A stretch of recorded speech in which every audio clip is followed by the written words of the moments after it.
أجهزة الميدل إير أنالايزرز من الأجهزة الهامة والأساسية في عيادات أطباء السمع والاتزان، علشان كده شركة النهار للسمعيات وفرت لحضراتكم كلارينت من شركة انفنتس الإيطالية.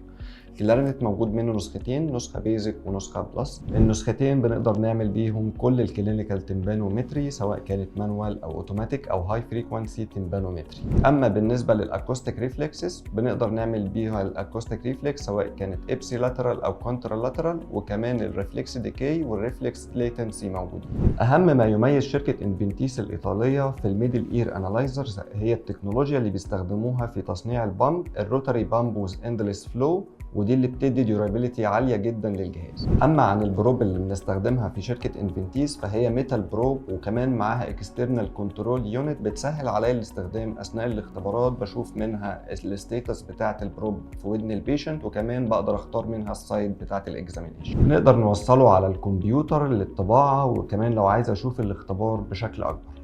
لو عندك اي استفسارات تواصل معنا على الارقام الخاصه بالاجهزه الطبيه.